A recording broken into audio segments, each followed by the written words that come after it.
දවසක් බුදුරජාණන් වහන්සේ මුණ ගැහෙන්න දෙවි කෙනෙක් එක්ක.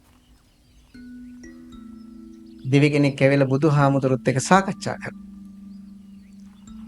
සාකච්ඡා කරන වෙලාවේ බුදුරජාණන් වහන්සේට දෙවියෝ කියනවා ස්වාමීනි මම මැරෙනකම්ම මට සංසිඳෙන්නේ නැති සංසිඳුනේ නැති ආශාවන් 3ක් තියෙනවා කිව්වා. ඇත්තටම අපිට නම් මැරෙන්න යනකොට ආශාවන් කොච්චර තියෙනවද? මැරෙනකන්වත් මේ ආශාව සංසිඳුනේ නැහැ කියලා කියපු අවස්ථා අපි කොච්චර ඇද්ද? මේවා තියෙනවා. සංසිඳව ගන්න බැරි ආශාවන් තුලින් මැරුණාම ඒ සංසිඳෙන්නේ නැති ආශාවන් තුලින් මැරෙන කෙනාට අත්වන ඉරණම කොච්චර වෙනස් වේද? මේ දෙවියොත් එහෙමම ඇවිල්ලා.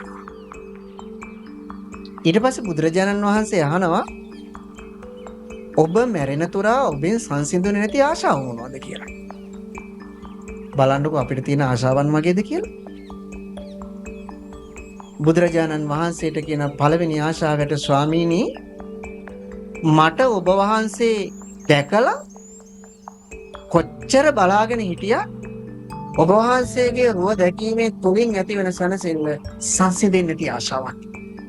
ඒ කියන්නේ උදුරුව දැකීමේ අපි සංසිඳෙන්නේ. දෙවියෝ කියනවා මට ඒ රූපේ කොච්චර බලාන හිටියත් සංසිඳෙන්නේ නැහැ කියලා. සංසිඳුනේ නැහැ කියලා. ඒ කියන්නේ මැරෙනකන් බුදුරුව දැක්කත් සංසිඳෙන්නේ නැති ආශාවක්. කොච්චර හොඳයිද බලන්න.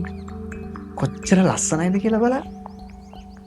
බුදුරුව දිහා බලාගෙන මැරෙන්න පුළුවන් නම් කෙනෙකුට කොච්චර වටිනවද? ඒත් අපේ ආශාව මැරෙන මොහොතට නැගෙන ආශාවන් කොච්චර වෙනස්ද? ස්වාමීනි මට දෙවෙනි ආශාව මොකක්ද? මගේ දෙවෙනි ආශාව තමයි ඔබ වහන්සේගේ ධර්මය ඔබ වහන්සේ දේශනා කරපු මේ දහම් කඳ කොච්චර ඇහෙවත් ස්වාමීනි මගේ ආශාව සංසිඳෙන්නේ නැහැ කියනවා. මැරෙනකන් මේ ධර්මය ඇහුවත් මගේ ආශාව සංසිඳෙන්නේ නැහැ කියනවා. සීකරගන්න. මේ ලෝකෙ මිනිස්සු බණ අහන්න කොච්චර ප්‍රිය වෙන්න ඕනේද? ඒත් ඇත්තටම බණ තරම් එපා වෙන මිනිස්සු බණ කියනවට අකමැති මිනිස්සු ලෝකෙ කොච්චර ඉන්නවද? මතක තියාගන්න. දෙවියෝ කියන තුන්වෙනි කාරණාව. ස්වාමීනි ඔබ වහන්සේගේ මහා සංඝ රත්නයට සලකලා මට කවදාවත් ඉවර කරන්න බෑ. මං සංසිඳෙන්නෙම නැහැ කියනවා. බලන්නකො මේ දෙවියා කිව්වද කියලා කොතනකදීවත් රහතන් වහන්සේ කෙනෙක්ගෙන් කෙලස් ප්‍රහීන කරපු කෙනෙක්ගෙන් එහෙම කිව්වේ නෑ. කිව්වේ මොකක්ද? ඔබ වහන්සේගේ ශ්‍රාවක සංඝයාට සලකලා මට කවදාවත් ඉවරයක් වෙන්නේ නැහැ කියලා. මගේ ආශාව සංසිඳෙන්නේ නැහැ කියලා. මතක තියාගන්න. හැම මොහොතකම හත්හැවිරිදි සාමණේර පුංචි හාමුදුරුවන් වහන්සේගෙනුත් ශ්‍රාවක සංඝයා දකින්න සැනසෙනවායි. හැම මොහොතකම ඔබට පුළුවන් නම් මේ ඉන්නේ සංඝ රත්නය කියන ආකල්පයෙන් දකින්න ඔබ කොච්චර වාසනාවන්ත වේද? ඒ නිසා දැන් හිතන්න මේ කාරණාවත් එක්ක අපිට මැරෙන්න යනකොට මතක් වෙන දේවල්. සමහර විට ඉඩකඩම, ගේදොර, දරුවෝ මේ තමයි අපිට මතක් වෙන දේවල්. අපි සංසිඳෙන්නේ නැති දේවල්. මතක තියාගන්න. ඒ හැම දෙයක්ම සසර දුක පිණිසමයි.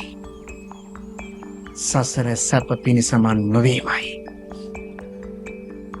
අපි මේ ජීවිතේ ගෙවන්න ඕනේ සසර දුක පිණිස නොව සසර සැප පිණිසමයි.